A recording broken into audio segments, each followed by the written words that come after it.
estercol, ¿ya? El riñón en la parte primero. ¿Cuáles serían? ¿Dónde está ubicado el riñón? En el retroperitoneo. Y si nosotros tendríamos que delimitar el retroperitoneo se encontraría detrás de la pared del peritoneo parietal del abdomen. ¿Ya?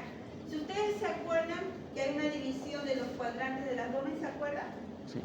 ¿Qué sería? Hipocondrio Derecho. Mesogástrico. Hipogastrio. Con fosa ilíaca derecha e izquierda. Después tenemos el lado izquierdo, el hipocondrio derecho, flanco izquierdo y mesogástrico. Entonces, de la parte abdominal, de la pared abdominal, el peritoneo parietal es el que divide al retroperitoneo. Y la parte posterior del retroperitoneo estaría relacionada con la columna vertebral. ¿Qué más? Los músculos psoas. Entonces, toda esta limitación es importante. Por ejemplo, nosotros cuando realizamos los urólogos algún tipo de cirugía de todo lo que es retroperitoneo, riñones, ureter, próstata, poco jugamos con la parte abdominal o con las dietas que iniciamos. ¿Por qué? Porque nosotros estamos fuera de lo que es la digestión, no tenemos relación alguna con los intestinos.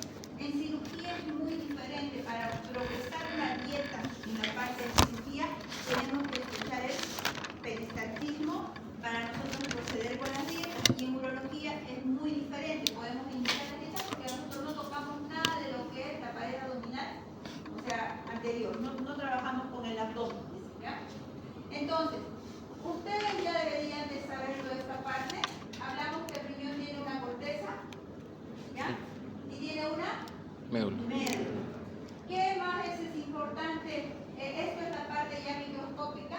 Sí que ustedes sepan que el riñón tiene sistema colector, que está formado por cáliz superior, medio e inferior, y a veces hay cálices posteriores. Después viene la pelvis renal.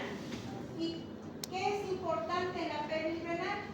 Que hay la unión uretero-piélvica, que quiere decir la unión del uréter con la pelvis, y aquí sale como un embudo. Y a este nivel existe un estrechamiento donde probablemente las personas que producen las piedras van a atrapar a este nivel porque viene de ancho a delgado y ahí se atrapan las piedras. Y después viene el uréter. La glándula suprarrenal, ¿qué importancia tiene en la parte funcional? ¿Cuál es la función de la glándula suprarrenal? Producir hormonas. ¿Qué produce? Glucorticoides. Y también en el varón, ¿qué función sexual importante tiene la glándula suprarrenal? Produce testosterona en un 5 al 10%. ¿Ya? Regula la presión arterial. La glándula suprarrenal nos dice que tiene la del lado derecho una forma triangular y la de acá de una semiluna. Y aquí es importante también porque estamos viendo que va la arteria renal, está la vena renal, esa es la relación entonces.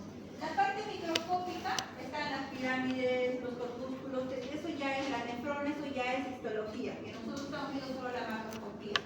Entonces, ¿qué quiero que ustedes me sepan en la parte del riñón? Enfermedades, ¿ya? El riñón puede ser, en el riñón se puede producir un cólico renal. ¿Cómo lo describiría un cólico renal? ¿Qué tiene por un cólico renal?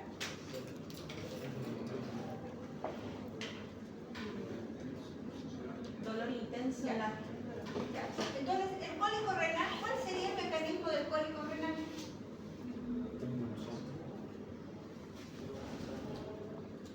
Hay una obstrucción, ¿ya? Hay una obstrucción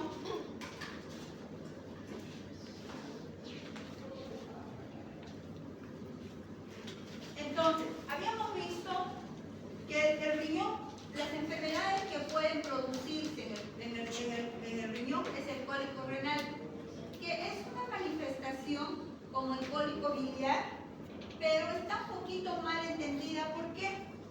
El cólico renal hace referencia a que algo me está tapando. Hemos visto que el uréter cumple la función de drenar la orina. Hay algo que me está impidiendo que la orina salga y el riñón se manifiesta como una hidronefrosis. Entonces, las causas de la hidronefrosis podrían ser, en primer lugar, una piedra, ¿ya? Una estrechez. En el embarazo existe la hidronefrosis fisiológica del embarazo. Por compresión del feto, los uréteres se quedan aplastados, para que ustedes entiendan, y existe a veces un cólico renal.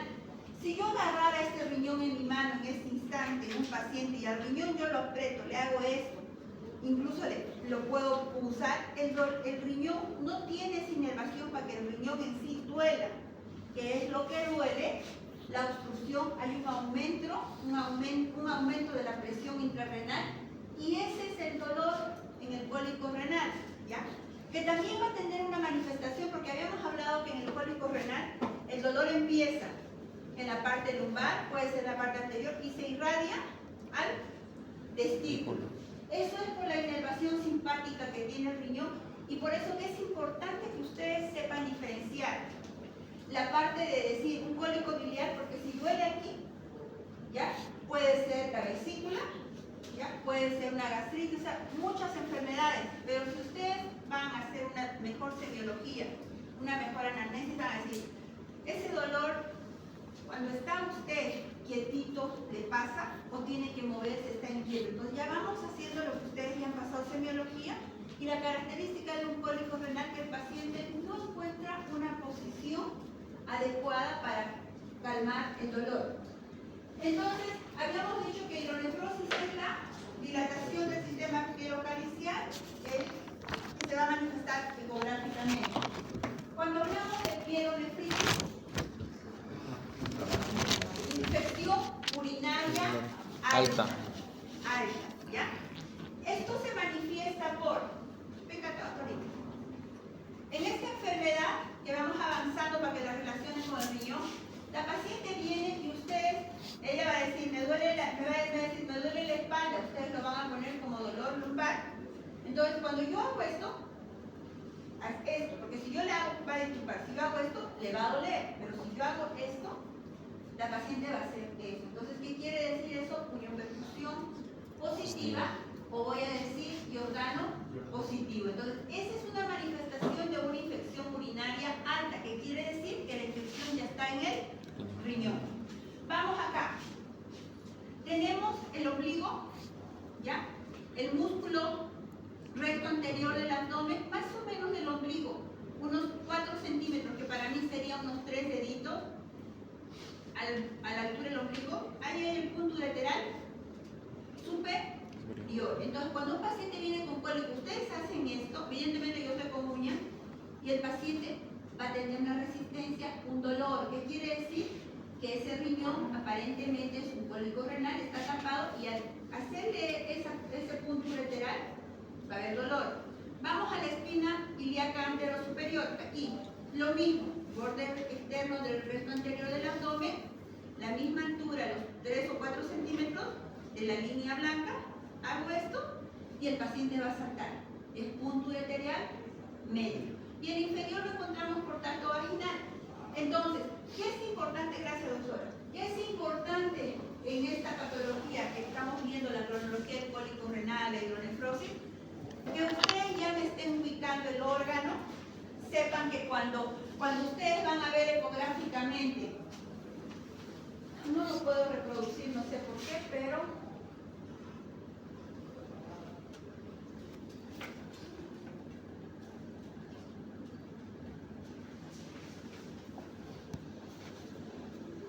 si ustedes me van a ver ecográficamente a un riñón, ¿lo ven ahí?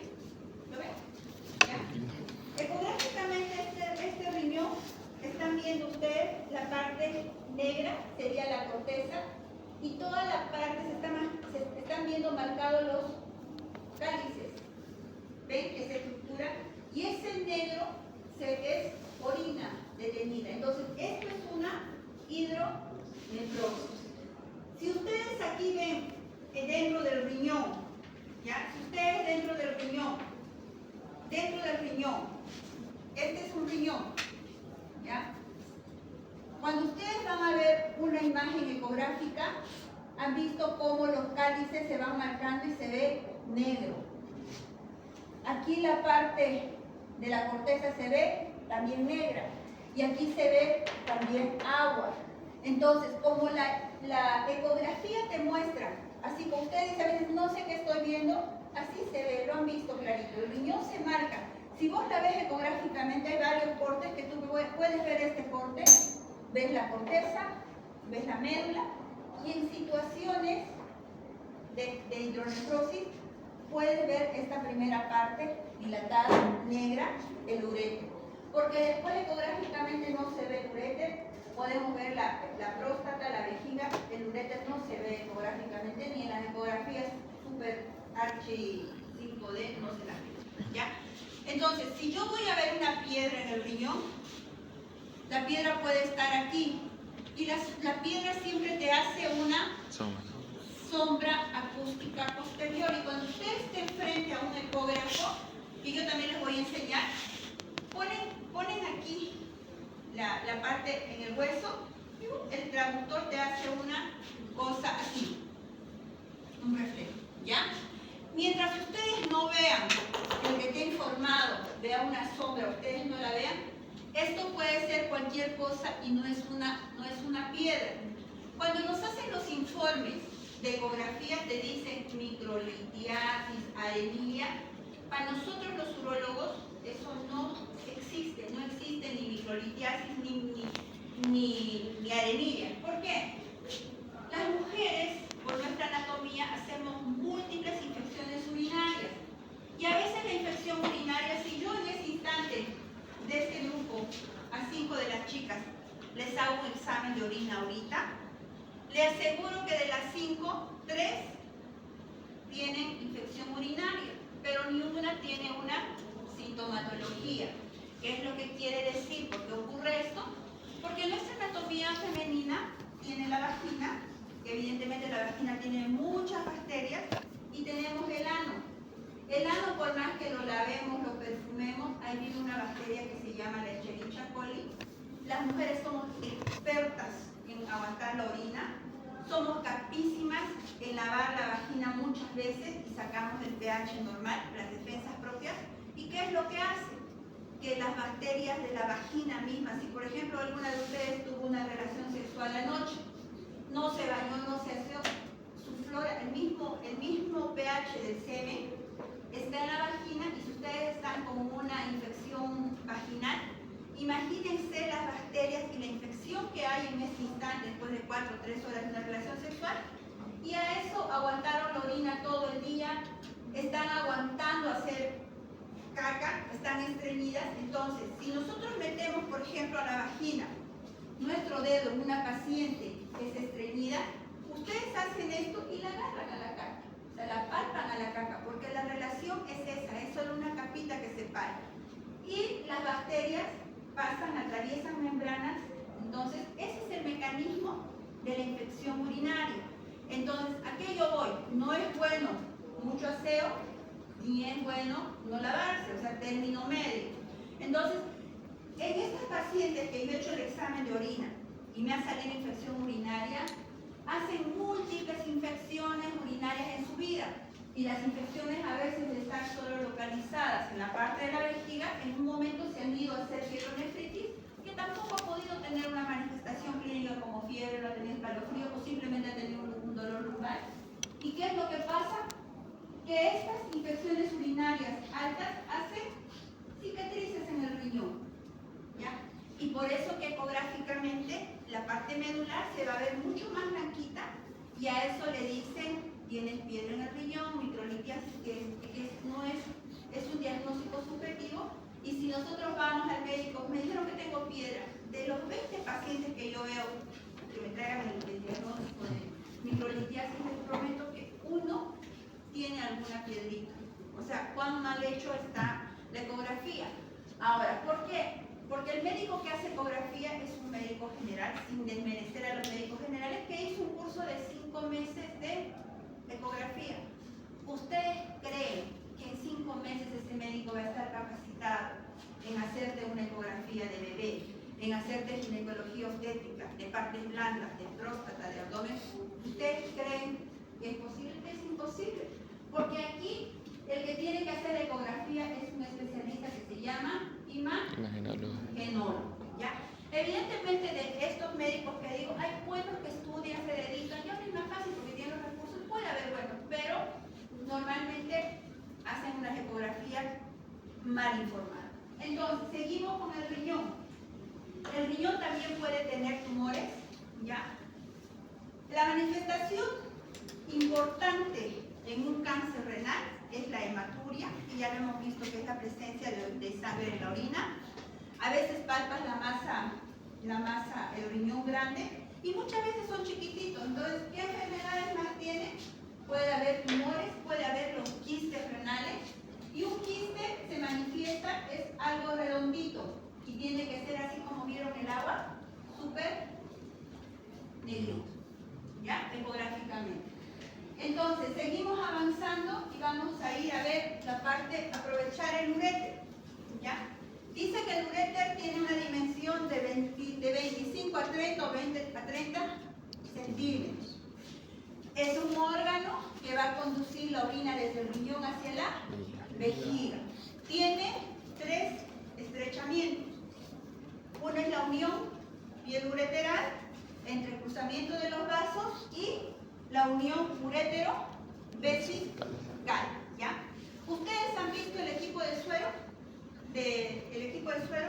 tal cual el riñón sería el suero, y tal cual es de esa dimensión, de ese tamaño, es el uréter, ese diámetro, 0,7 a 0,8 milímetros, ese diámetro. Nosotros cuando trabajamos con las piedras, a veces distiende tanto, es una musculatura, tiene musculatura lisa, que puede tener hasta un cálculo de 2 centímetros en el uréter. Cirugía bien complicada, y todas esas cirugías las hacemos con láser. Entonces, el uréter, ¿qué patologías puede tener? Primero, una litiasis, ya la primera patología. Puede haber estrecheces, ¿ya? ¿Qué es lo que pasa? A veces el paciente espontáneamente, sin ningún tratamiento, bota la piedra, y en algún momento esta piedra ha estado trancada aquí, ha estado trancada en el entrecruzamiento o arriba. Entonces, el uréter tiene un epitelio como el que tiene la boca. ¿Palpela? Ese epitelio. Entonces, si la piedra ha estado atrapada en ese espacio, ¿qué es lo que va a dejar? Una lesión. Esa lesión causada va a ser después que cicatrice, y en esas personas que tienen una predisposición a ser queloide algo, el uréter se estrecha.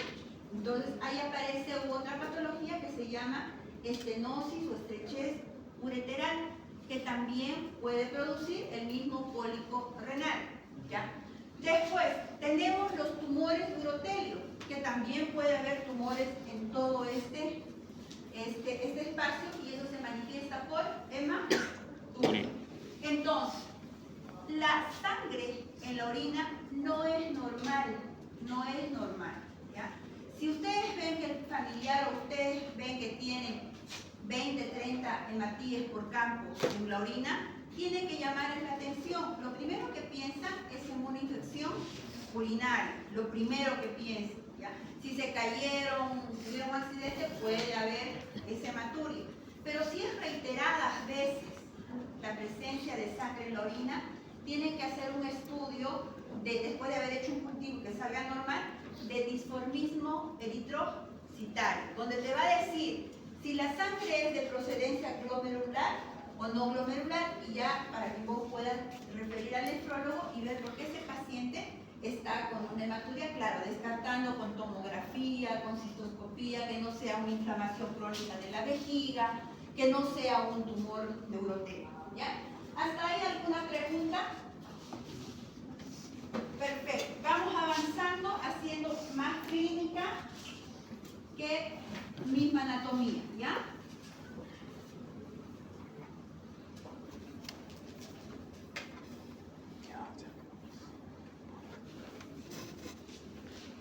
Nos vamos a la vejiga.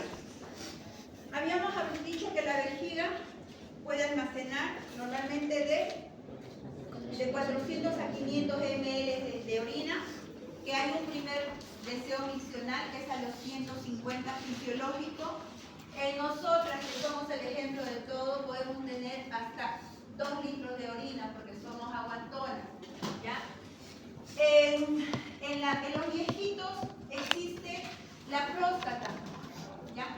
Lo mismo, hay una parte de la uretra prostática que no está tapada porque la próstata va y crece hacia el medio. Entonces, ¿qué es lo que pasa? Al no poder orinar, la vejiga sigue distendiéndose y por aquí, por el meato ureteral, ¿ya? Va a irse por reflujo la orina al riñón y también va a producir una hidronefrosis. Entonces, si un paciente llega a la emergencia con globo vesical, le hicieron una ecografía y el paciente tiene dilatación de los 2 riñones, o sea, hay hidronefrosis bilateral, lo primero que tienen que pensar ustedes es que ese paciente está con globo vesical.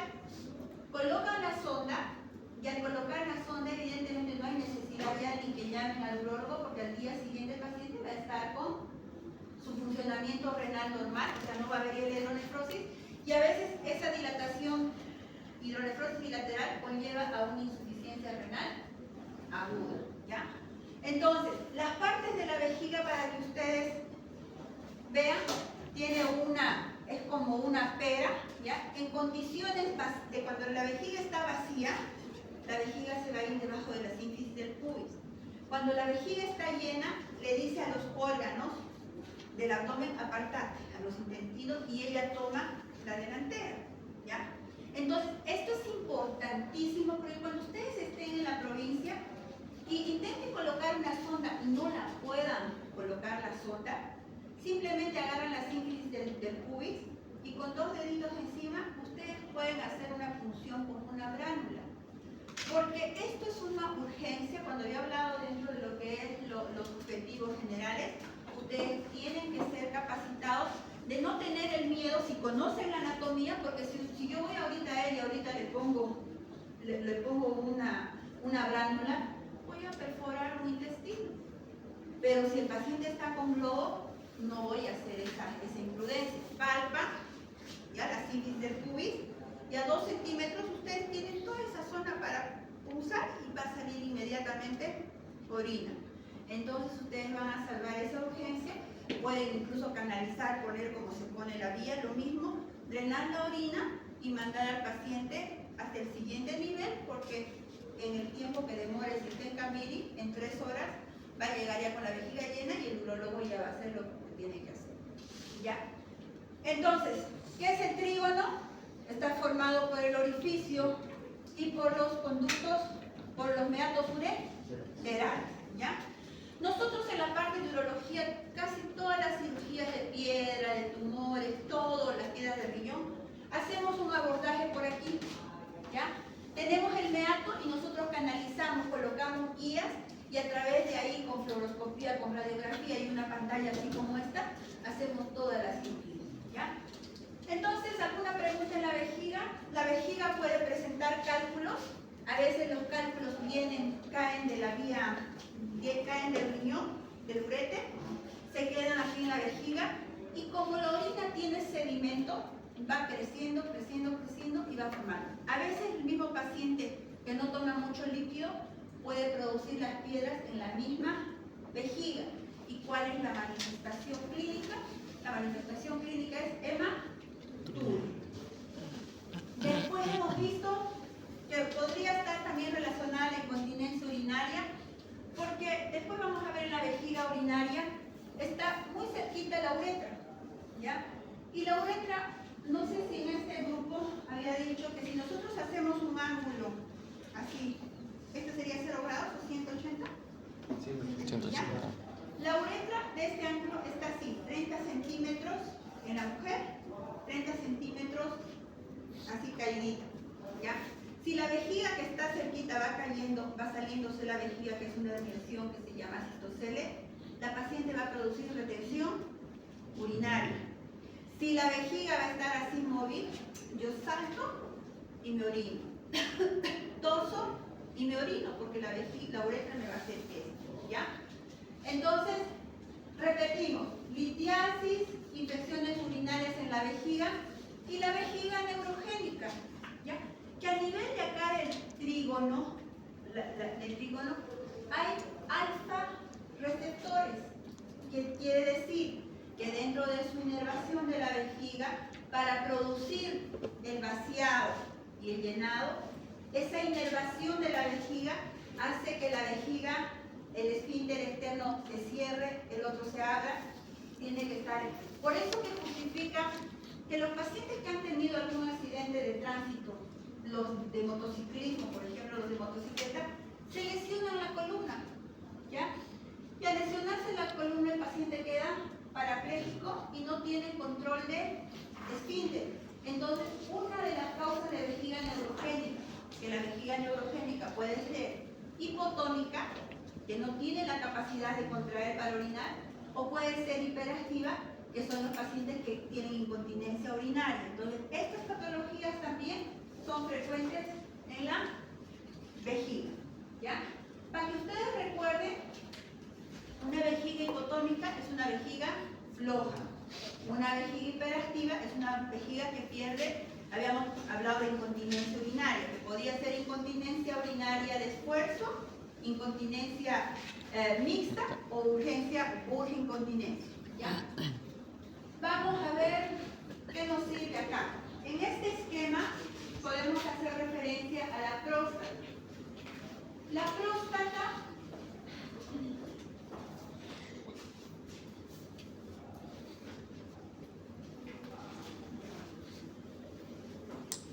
han visto en su libro que la próstata hace referencia a dos clasificaciones de Loeffler, ¿ya? Donde dice que la próstata tiene lóbulo lateral. Les dije también la comparación, ustedes imagínense una mandarinita, pero la mandarina me la van a poner así, así peladita, no, así cortada en este sentido, no así, ¿ya? Donde está pasando el orificio que es la uretra, en la próstata, ¿ya? Entonces, al pasar la uretra en la próstata, tiene dos cachetitos que son los lóbulos laterales, puede tener un lóbulo anterior, puede tener un lóbulo posterior, y muchas veces un lóbulo anterior se me va a meter hacia la vejiga y también va a producir un sistema de obstrucción. Les había dicho al anterior grupo que a mí no me importa el tamaño de la próstata, porque la próstata normalmente pesa ¿cuánto? 20 gramos, ¿ya? Y de esos 20 gramos es como un limoncito, igualita. Si estos 20 gramos la próstata se quedó intacta y no me comprometió la uretra, no hay síntomas ni irritativos ni obstructivos. Pero hay una próstata que pesa 100 gramos, igual la próstata, los lóbulos laterales crecieron para afuera, pero no le fregó a la uretra. Entonces, no es sinónimo de enfermedad el tamaño de la próstata. ¿Y por qué lo digo eso? Porque lamentablemente, como en otras especialidades, en la urología se ha hecho comercial. El paciente tiene una hiperplasia prostática, hablamos de gramos, de grados. Grado 1 es cuando la próstata pesa normalmente de 20 a 39 gramos, ¿ya? Un grado 2, cuando la próstata pesa de 40 a 59 gramos. Un grado 3, cuando esta próstata pesa de 60 a 79 gramos. Y un grado 4, cuando la próstata pesa mayor a 80 gramos. Anteriormente, nosotros en la clasificación de Loeffler que hace su libro, con los lóbulos laterales y todo, no es sinónimo a decir, mi papá tiene una próstata de 80 gramos, pero si tu papá no se levanta en la noche a orinar ni una vez, ¿para qué lo van a operar? ¿Me entiende? Entonces, el concepto de la cirugía nace o tiene que realizarse cuando el paciente no tiene calidad de vida, cuando el paciente va a levantarse las noches 3 o 4 veces por porque está comprometiendo la próstata, le está aplastando la uretra y el paciente se levanta a orinar más de 5 o 6 veces. Pero a la edad de los 60 años, el paciente a veces es diabético y es orinón por excelencia. A los 60 años los pacientes tienen hipertensión arterial, toman diuréticos y también si lo toman en la noche van a orinar en la noche. Entonces ahí vamos a ir ya haciendo cuando tratemos la hiperplasia prostática, cómo diagnosticarla, cómo hacer los diagnósticos diferenciales. ¿Ya? ¿Hasta aquí estamos bien? ¿Sí? ¿Entienden bien? Ya. Entonces, habíamos hablado de una clasificación del lóbulo anterior, lóbulo lateral, anterior, posterior, y existe otra clasificación que es la clasificación de McNeil. ¿Ya? Este es importante para nosotros los urólogos porque hay una zona de transición, una zona periférica, y la parte que es afectada por el cáncer de próstata, que es otra enfermedad que vamos a ver, es la zona periférica. La zona de transición caracteriza porque en esta zona es donde se produce la hiperplasia prostática. Esto tampoco no es importante que veamos, pero sí que me vean que la uretra tiene la parte de la uretra prostática, es la que va a atravesar toda la próstata y esta es la que va a hacer el papel del compromiso. La uretra prostática es la que es, como diríamos vulgarmente, pisada por la próstata y produce todos los síntomas que son disuria, polaquiuria, nicturia, el chorro débil en la enfermedad de la hiperplasia prostática. ¿Qué más es importante que me sepan aquí? Si nosotros entramos por el pene del varón, en esta parte está la fosita navicular, que es una partecita más ancha, porque de acá el diámetro va a ser casi de 0,8 milímetros o 0,7 milímetros de diámetro en la parte del pene. Si van entrando ustedes bajo una visión, aquí tienen la próstata, estas serían las vesículas seminales, ¿ya? Aquí existe, antes de llegar a la próstata, el verum montanum. Es una estructura que es como un monte, donde ahí se encuentran el conducto eyaculador. ¿Qué importancia tiene el testículo y el epidídimo? En el testículo se forman los espermatozoides y se forma la testosterona. Para la parte de urología, importante el testículo, en que si vos no tenés testosterona, no vas a tener erección, porque la que manda la cantidad de testosterona manda que vos tengas buena libido, que tengas buena erección, que tengas barba, que tengas bigote, todas las características masculinas. En el testículo se forman los espermatozoides, se van a ir a almacenar en el epidídimo. Van a transportarse por el epidídimo y existe un cordón, un canal inguinal. ¿Ya?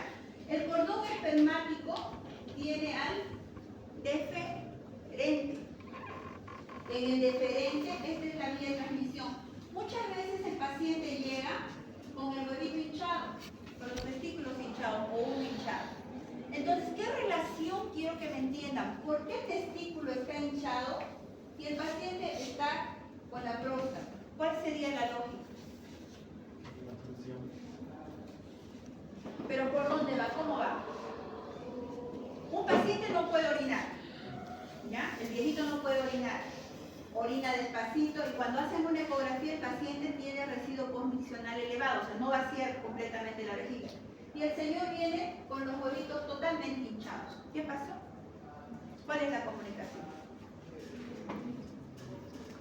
Por este nivel que les he dicho que está el conducto eyaculador, esta orina que está llena en la vejiga va rebasando y va soltando una orina infectada y se mete por el conducto eyaculador y como hay relación con el testículo, ahí se produce otra enfermedad que vamos a ver enseguida, ¿ya? Hasta ahí, ¿qué más vamos en anatomía?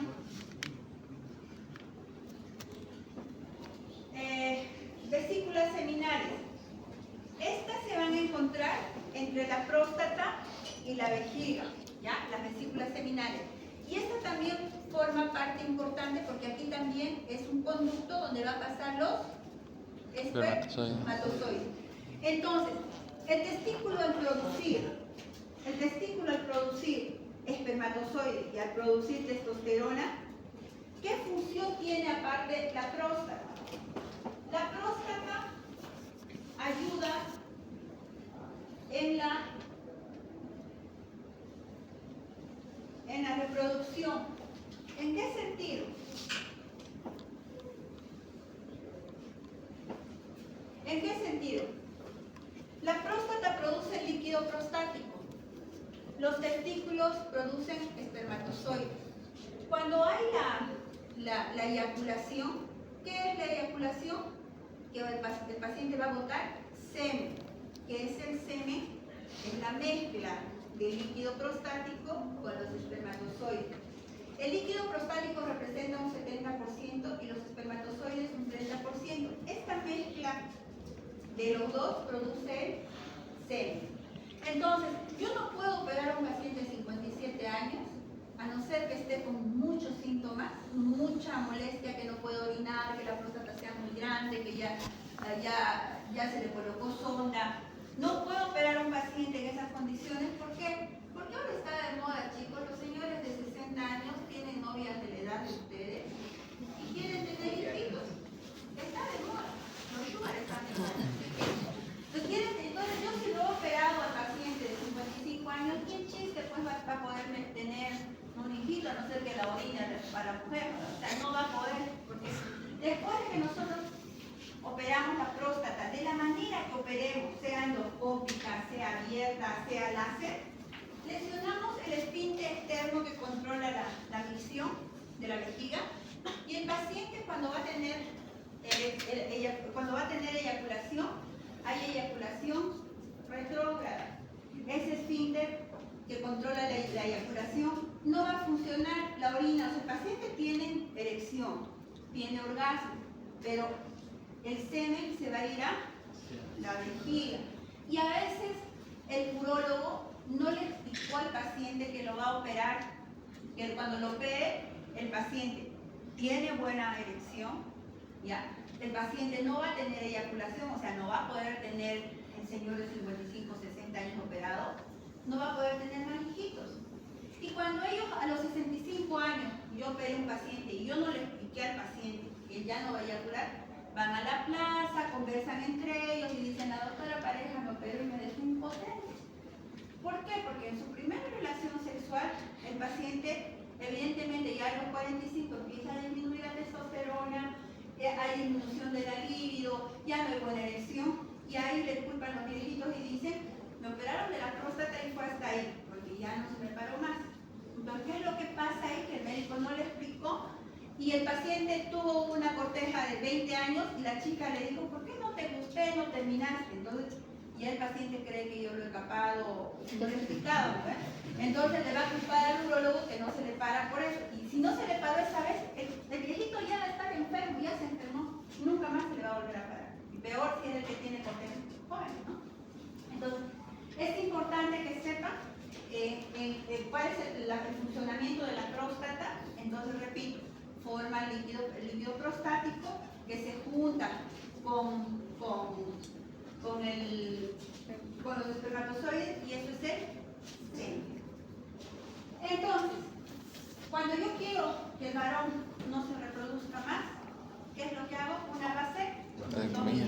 Y la vasectomía sería cortar como ligar las trompas, sería cortar el deferente, ¿ya? Hasta aquí vamos avanzando y entendiendo cómo funciona el aparato reproductor masculino.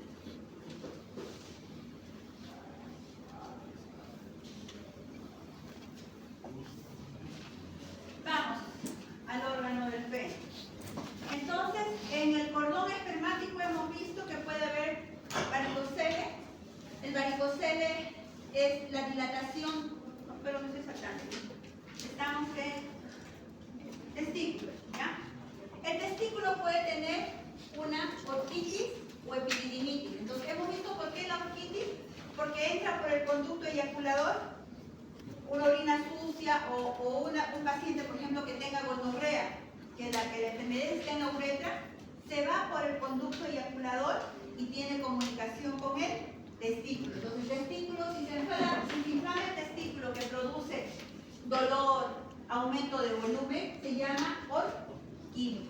Si va a haber epididimitis o orquiepididimitis, si el epidídimo ¿para qué servía? Para almacenar y transportar los espermatozoides. Entonces puede haber dentro de lo que es el escroto, la patología escrotal, puede haber una orquitis, que es inflamación del testículo, puede haber una epididimitis o una orquiepididimitis. Puede haber la torsión testicular. El cordón espermático, ¿ya?, va a sostener al testículo dentro de la bolsa escrotal. Y si ustedes van a llegar a la casa, los que son varones, y van a agarrarse el testículo y van a seguir el canal inguinal, si el testículo se le sube al abdomen, es peligroso. ¿Por qué? Porque ese testículo cualquier rato puede ser esto, durmiendo, ¿ya? O cuando está en el gimnasio puede voltearse. Y es un dolor, dicen que insoportable, pero después pasa, ¿ya? Entonces no le tiraron importancia y esto les pasó en la madrugada y en la noche el paciente llega con más hinchazón, ya pasaron 6 horas de la torsión, como hay arterias, venas, el testículo se necrosa y terminamos en orquiectomía, ¿ya? Entonces, hay la torsión testicular, que es una emergencia que también produce en el testículo.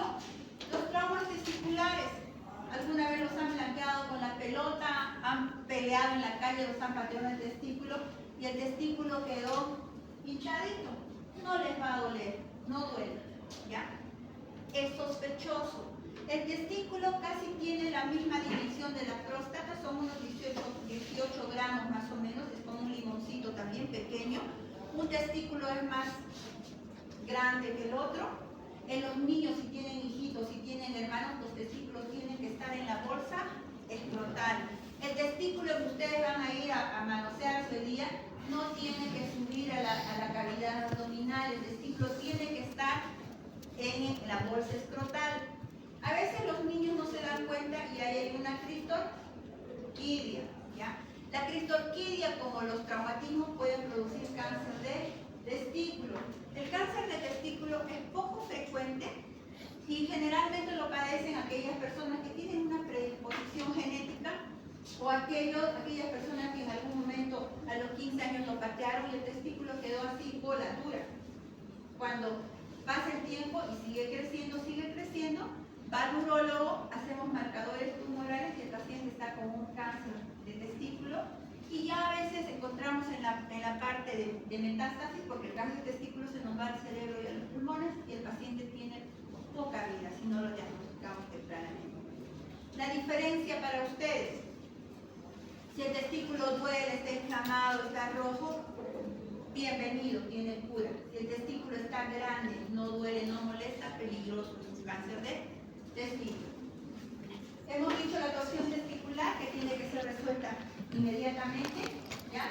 Y también los tumores, y también existen los quistes, como en el riñón, que son blanquitos, que a veces los quistes, ustedes, los que son varoncitos, van a ir, agarran, van a palpar el testículo en toda en toda su estructura y van a agarrar su epidídimo, que está así, ¿ya? Y ahí a veces se encuentran unas bolitas en la cabeza o en el cuerpo, y esos son los quistes de epidídimo, que si lo van a hacer bruscamente, duele horrible, van a estar todo el día con dolor. Entonces, ahí pueden ustedes diagnosticar si el testículo está en su lugar, si el testículo no se va al abdomen que no tiene que irse. Entonces, vamos a ver la parte del pene. El pene tiene 3 partes, ¿ya? Externas. Tiene un glande, que muchos le dicen cabeza, no tiene cabeza el pene, es glande, ¿ya? Tiene el surco balano prepucial, que es esta coronita, ¿ya?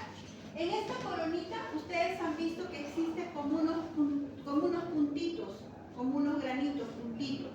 Esas se llaman las glándulas de Tyson, que es una consulta frecuente en urología porque viene el paciente y dice, doctora, me está saliendo unos granitos en la punta del pene.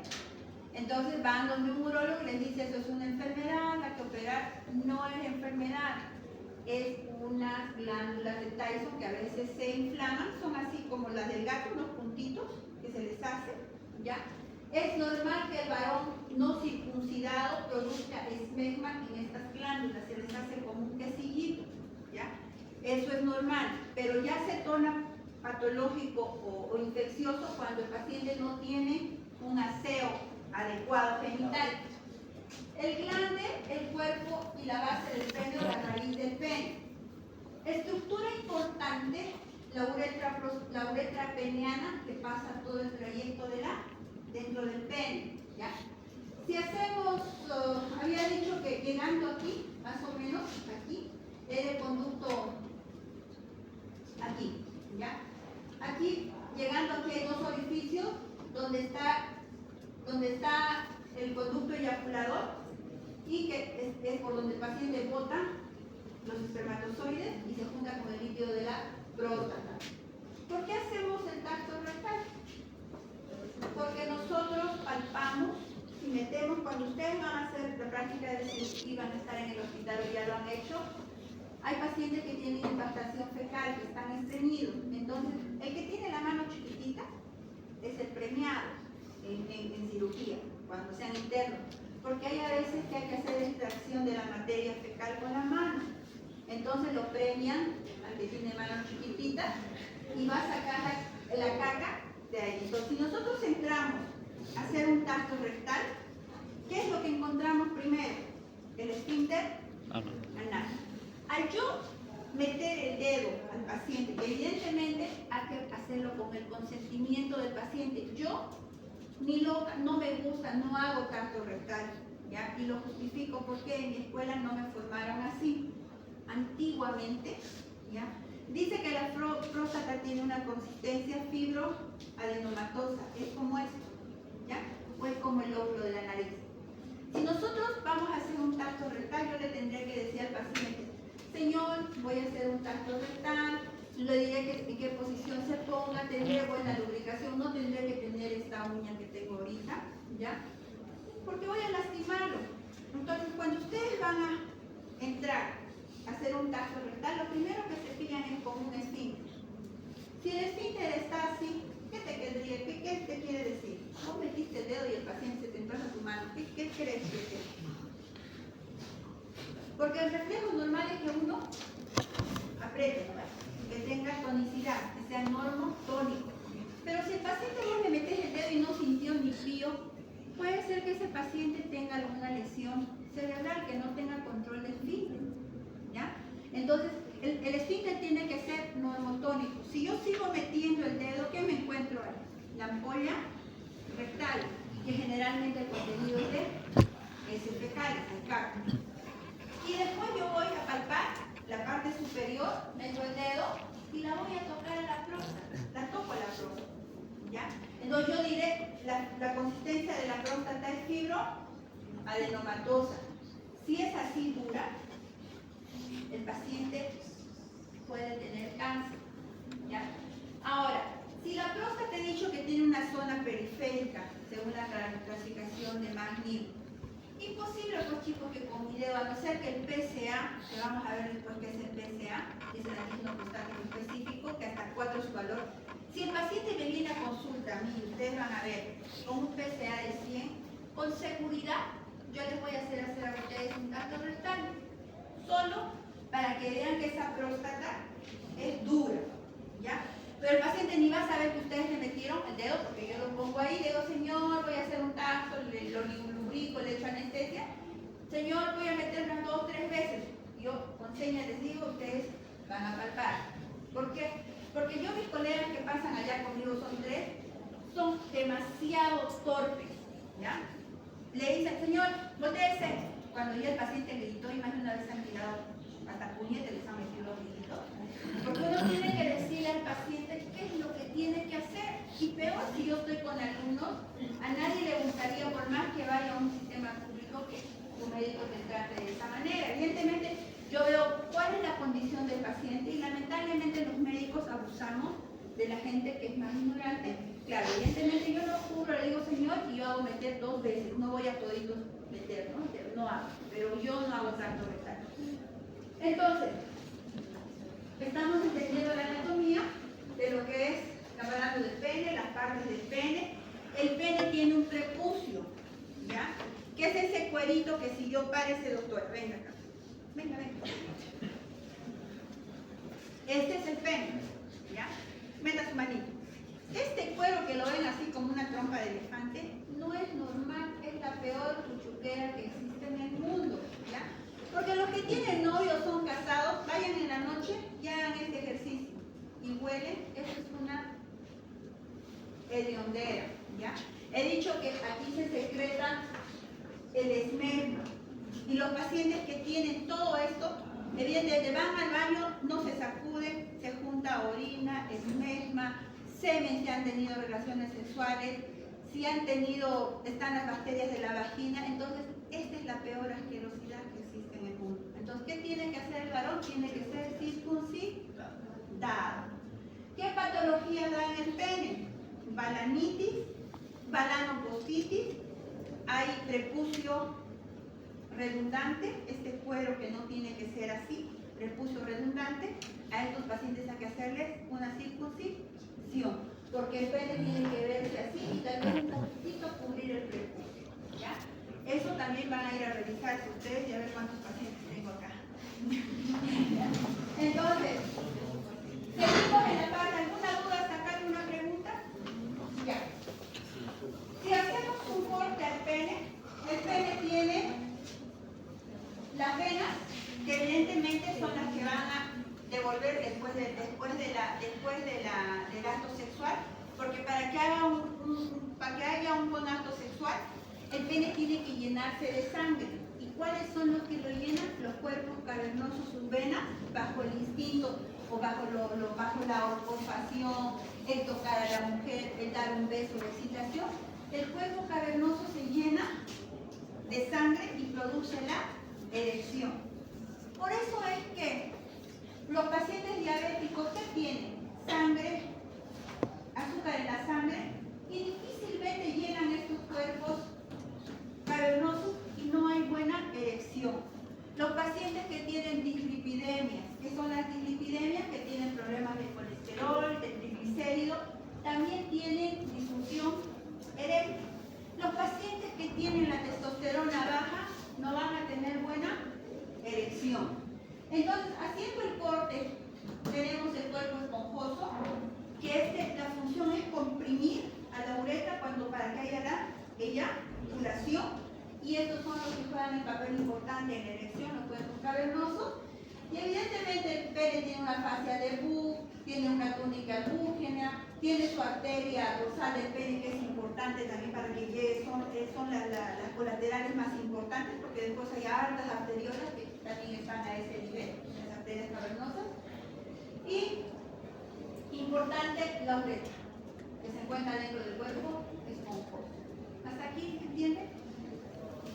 Ya. Hablamos tanto del tamaño del pene. Sí, consulta en urología muy frecuente el tamaño del pene, enfermedad de los hombres, ¿ya? Y normalmente un pene normal es de 8 a 13 centímetros, el tamaño fisiológico normal. Ahora, el que es bajo el tamaño puede tener un pene más grande que José. ¿Ya? Entonces, eso es verdad. Entonces, el pene tampoco se puede medir en no erección. Tendríamos que hacer una prueba de excitar al paciente o hacer la prueba de inyectarle en los cuerpos cavernosos una solución fisiológica para producir una erección forzada. Me hicieron a mí una vez un peritaje en un paciente que tenía una talla vesical. El paciente tenía un traumatismo de uretra. El paciente no pudieron pasarle la sonda por el pene, y el paciente orinaba por la vejiguita con una talla, y el paciente estaba en la cárcel acusado de violación, ¿ya?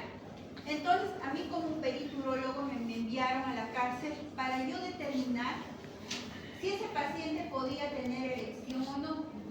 Me mandaron. Entonces, si uno lo veía al paciente, ese paciente pues no te mataba ni un amor, ¿ya? Y evidentemente, subjetivamente, yo no podría determinar si el paciente hablando vulgarmente, se le para o no, no podría determinar. Pero sí existen dispositivos, ¿ya? Que no hay en Bolivia, que uno le conecta, porque ustedes se han dado cuenta, en la mañana amanece el varón con el PND, pero eso es por la testosterona. La testosterona hace su círculo circadiano y el varón en la mañana amanece con erección. Entonces, para mí era difícil determinar, decir que el señor podía ser culpable si se le paraba el pene o no, pero el tener una zona tampoco le imposibilitaba poder tener erección. Entonces, es una pregunta que tiene una respuesta abstracta, que no puedo determinar si sí o si no, cosa que era a favor del paciente, porque yo no podía determinar, no tenían los recursos, los medios en Bolivia de realizar ese diagnóstico, ¿ya? Entonces, vamos a ir a qué vimos en el pene. El pene tiene fractura, ¿ya? ¿Qué es lo que pasa? Un pene en erección y hay una contorsionista que está encima del hombre y en esta maniobra ¡pum! Y el pene se fracturó. ¿Qué se rompieron? Los cuerpos cavernosos. La primera manifestación es un hematoma. Entonces, ¿qué tenemos que hacer en el hematoma? Tenemos que ir a drenarlo, a veces el cuerpo hay que suturarlo. Y otra de las manifestaciones, los pacientes que se toman mucho Viagra pueden producir en el pene un priapismo, que es una erección prolongada que sufre dolor. El año pasado, por esta época, por el carnaval, yo estuve haciendo mi fellow en Brasil y veíamos todo. Evidentemente yo hice la parte de odontología y hubo un paciente que estuvo una semana con el pene parado, ¿ya? El dolor, el paciente chilla, tiene que tenerlo dormido en terapia. ¿Y qué es lo primero que hacemos? Colocamos aquí en los cuerpos, a nivel de las arterias, gránulas, para hacer que la sangre salga. Pero la sangre es tan espesa, se tapa. Manejamos medicamentos para que fluya. Es complicado. Terminamos entrando a cirugía, a hacer fístula. Es bien complicada la ingesta, digamos, de medicamentos como los Viagra, tadalafilo, y peor a la edad de ustedes. O sea, es fatal, puede condicionar. ¿Y qué es lo que había hecho este paciente? Le vendieron como en 10.000 reales, que estamos hablando de unos 20.000 bolivianos, un spray, un médico X, que ni siquiera era urólogo, y el hombre tenía que colocar, creo que bajo lingual y en el pene la sustancia, y el tipo después queda sin función sexual porque hemos cortado todo lo que sea. Es bien complicado la ingesta, ¿ya? Después del pene nos vamos vemos testículos, el cordón espermático lo vimos del pene. La inflamación del pene se llama vaginitis, ¿ya? El pene bajo ninguna circunstancia, como en la vagina, no tiene que tener un mal olor. No tiene que tener mal olor. Los que tienen algún tipo, que tienen el prepucio, que les he dicho larguito, tienen que tener mucho aseo, ¿ya? Si van a tener una relación sexual, es por aquí, por la uretra, donde entran las enfermedades de transmisión sexual, ¿ya? Porque si van a tener una relación sexual, a veces dicen, yo uso condón para los brasileños, camisín, ¿ya? Si van a usar, ¿de qué les sirve que se están protegiendo el genital si están teniendo sexo oral?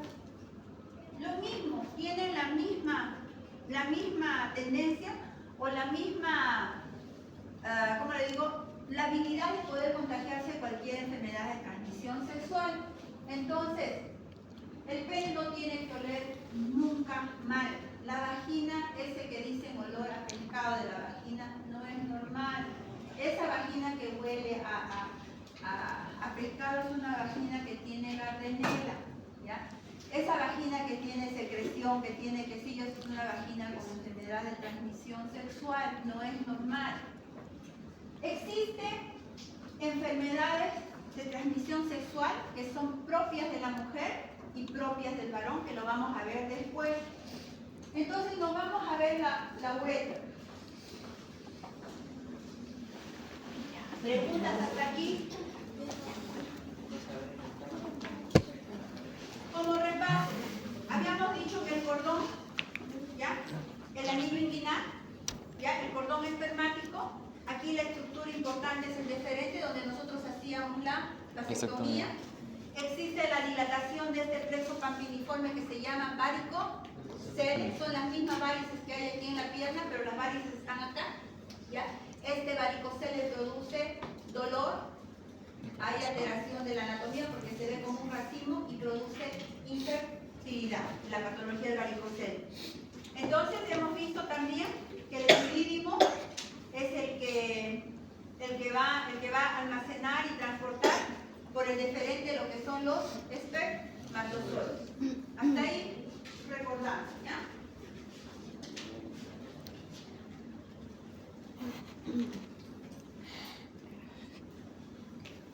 Esto es una pieza de disección, lo mismo, están viendo el epidídimo, el testículo, el deferente. El epidídimo tiene una cola, tiene un cuerpo y tiene una cabeza. Aquí en el epidídimo, como ustedes van y se van a agarrar, lo van a palpar. A veces en la cabeza hay como unas alvejitas que las van a palpar, ¿ya? Ahí están los quistes de epidídimo, que a veces duelen, a veces estos van creciendo más. Y esto es, los quistecitos son como unas arvejitas que la palpan duro y son restos embrionarios de las edades de Morgan, ya en la parte de embriología. Entonces, esto es lo que es la parte del epidídimo testículo.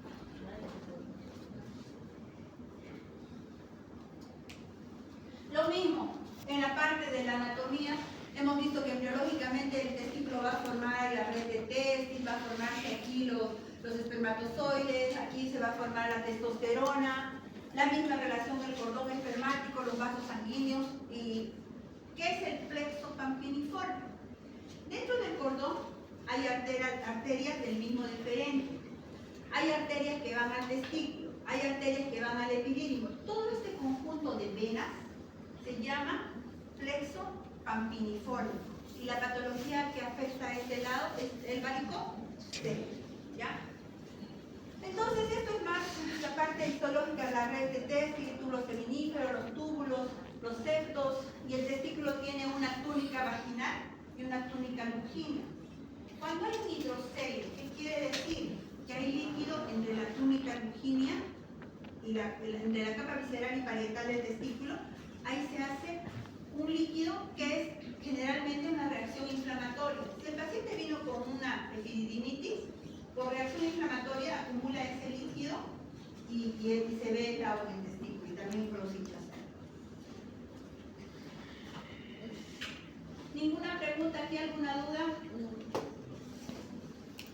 ¿El escroto qué es? Es la bolsa, es la piel que va a contener a la parte de los testículos. Ya es la bolsa.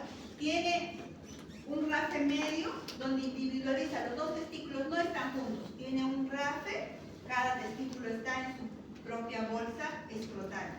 ¿Qué patologías puede tener el escroto? Desde los pacientes que hacen pilas, que se depilan, hacen un rasurado, puede haber una forunculitis, que a veces atrapa un velo púbico ahí, o un velo en el escroto, y pueden producir abscesos, ¿ya? ¿Qué más hay aquí? Importante, la uretra, para terminar, ¿ya? La uretra entre 18 y 20 centímetros. Nos importa que tenemos una fosita navicular, que es la parte más ancha. Tenemos la uretra peneana, tenemos la uretra vulvar, la uretra membranosa que está antes de llegar a la próstata, y la uretra prostática.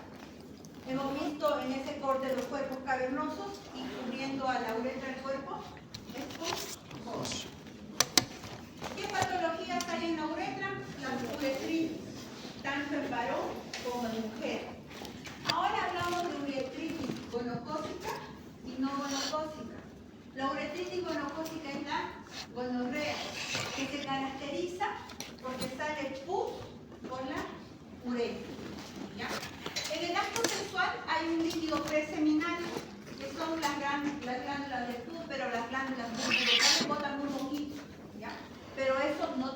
tampoco oler mal bajo ninguna circunstancia. Pero si ya en el pene sale pus así como leche condensada, ese paciente tiene gonorrea y a veces junta con la clamidia. Entonces no es normal.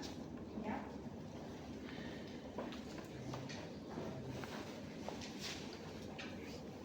Y a diferencia de la uretra femenina, que es la otra clase que como tengo que recordar, esta clase es diferente a la anterior, porque la anterior me hicieron enojar. Entonces, para que ustedes sepan, y las chicas también vean un espejito y se chismean esta noche cómo va a ser su aparato. Parece chiste, pero a veces no conocen. ¿Y por qué les digo? Porque a veces yo le digo al interno, ¿sabe colocar una sonda? Sí. Entonces él supo que cómo tienes que meter la sonda, pero no supe qué orificio meterlo. ¿Ya? A veces me desgarran el clítoris y me producen un desgarro del clítoris, lo hicieron sangrar, lo rajaron, lo partieron. Y dice, doctora, no entra la sonda. Entonces es por eso que yo les estoy haciendo este dibujo esquemático, que este es el clítoris. ¿Ya? En muchas mujeres es más prominente, muchas mujeres. ¿Ya? Y después de ahí viene un puntito que a veces está tapado por unas carúnculas. Y ustedes cuando van a colocar una sonda a la paciente le dicen, señora, por favor, puede pujar, haga una maniobra de Valsalva, porque cuando ella puje, se va a abrir, entonces lo van a localizar. Y siempre hay que lubricarlo. Y más atrás tenemos la apertura vaginal, que a veces también en la anatomía está muy claramente cubierta por los labios. ¿Ya? Hay unos labios que por la anatomía son bastante que tapan, es un dumbo prácticamente, así unos orejitos, tapan, ¿ya? Entonces, siempre hacen la apertura, ven el aseo genital importante, y muchas mujeres por aquí, por la vagina, protruye el recto. En las que son estreñidas hay una herniación del recto. En otras mujeres hacen maniobra de Valsalva y te sale el útero. ¿Ya? Entonces ustedes también quiero que tanto los chicos van a estudiar desde hoy día de trabajo en la